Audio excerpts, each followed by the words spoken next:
Well, hi. I just transitioned one of my three third-generation Nest thermostats to the new fourth-generation thermostat. After watching so many unboxing and installation videos, I felt now is the time to talk about some automations and pertinent information on the operation of the old and new thermostats. Since I have both the third-generation models and just purchased, installed, and transitioned all of my automations to the fourth-generation model, it's time to look at some great enhancements that will make our smart homes better and have a little fun while doing it. Welcome to the Dr. Esteban Show. I'm Dr. E, and let's get this show rolling.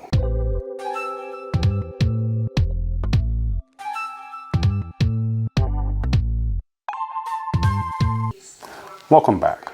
Now, my smart home is primarily built on the Google Home platform with a sprinkle of Samsung SmartThings. I also have a few Apple Home automations made exclusively for those Apple fans living under my roof. Now, I've spent about 4 years testing the different ideas, trying to figure out how to take advantage of the functionality within the automations I have built over time. Then, pairing those automations with smart devices. I have some automations that have been running for about 4 years with a few minor tweaks. Those automations ended up being some of the best set and forget ones I have in my smart home. I'll show those off later in the video. All right, let's start with some great information about learning mode for the third and fourth generation thermostat. They both come with the learning mode turned on. Yes, that means artificial intelligence. Both have full control to make decisions about your home's climate control 24 hours a day, 7 days a week. In my experience, the third generation, the learning mode only works if there is only one or maybe two people controlling the climate in the house. That way, the AI can mimic your activities and adjust accordingly.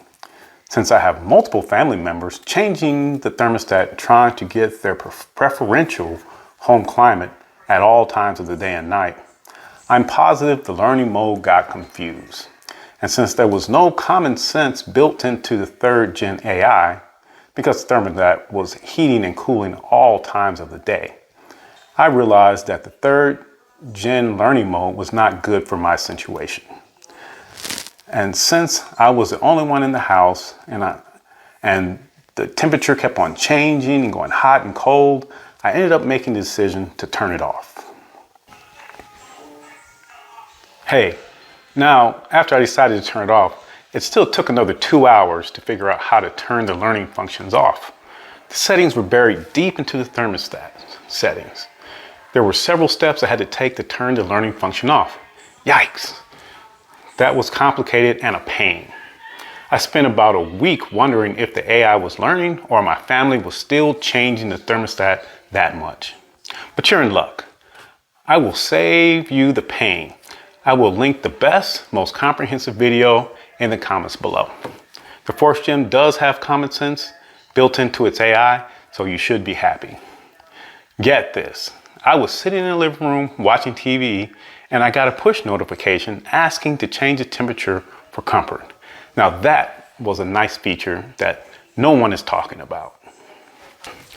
Okay, let's move on to some good things. The fourth gen thermostat has a super shiny but maybe hard to read in certain conditions viewer, and it looks like a big pixel watch. But wait, there's an update coming out for this feature, and so I say great job to Google and Nest. Now, all three are aesthetically pleasing, and I will give the edge to the fourth gen because there are multiple ways you can display the information on the front, and the additional sensor provides extra functionality, and that makes it a plus. This will allow your thermostat the ability to verify the temperature in another part of the house, especially if your thermostat is in an odd place like mine. You can get the average temperature in 2 rooms, which that is definitely a plus. Now, during the first week I used it, the fourth gen actually alerted me to let me know that there was an adjustment to the temperature necessary instead of giving full control to the thermostat or to AI. And that is definitely a pro. The AI sent an alert to my phone instead of showing it on the fourth gen thermostat. Now that was nice. The interface to the temperature schedule is way more intuitive. So let's look at the schedule feature on the 4th gen. Okay, so the part I love is the ability to change the temperature with my voice on the phone, on the watch, and actually at the thermostat. Now, in my house, if you use a thermostat, you better be brave enough to walk over while everybody's watching. I'm just kidding. There are so many options, and yes, I use them all.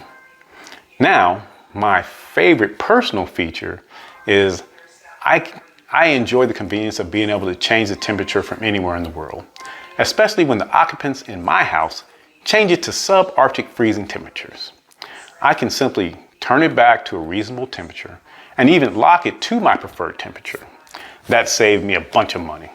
I also wrote an automation that combats that exact issue, which now I don't have to check the thermostat constantly. Let's look at it because we are transitioning in some of the best automations that I have written for these thermostats. Hey, the best of all is that there are some set and forget automations that you can use to make life easier. You can save some serious cash on your electric bill. You can have the peace of mind that piggybacks on 2 of the out-of-the-box automations for the 3rd and 4th generation thermostats. Yes, the home and away will turn on to eco mode when you text you have left your house.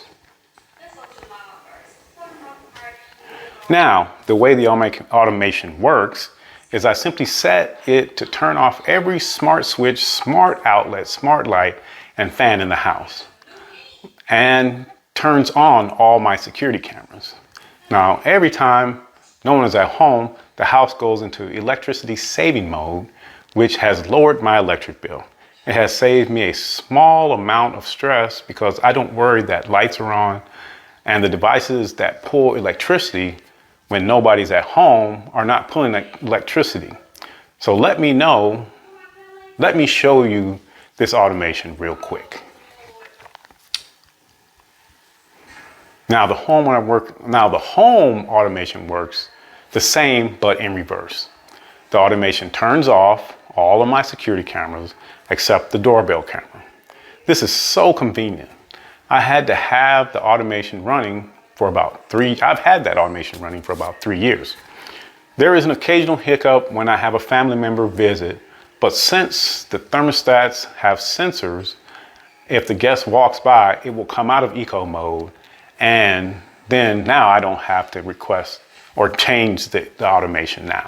Now, one of the things I want to ask the Google Nest developers is one of the ideas I had of when you leave home, because there is an issue with that.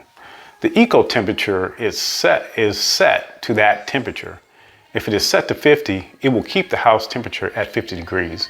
Now, I would like to set an automation to set the eco temperature to my choice. So to change it from 50, you have to take it out of eco mode and add in the temperature of your choice. And that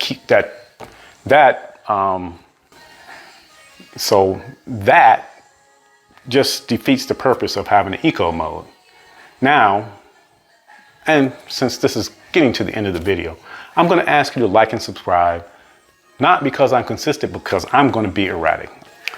So my ideas come daily or monthly, and I can guarantee that I will not be consistent, and the YouTube algorithm will not be friendly to my channel. So help your IT doctor spread some good information. I still want my copay from you. Well, this is Dr. E signing off. See you in the next episode.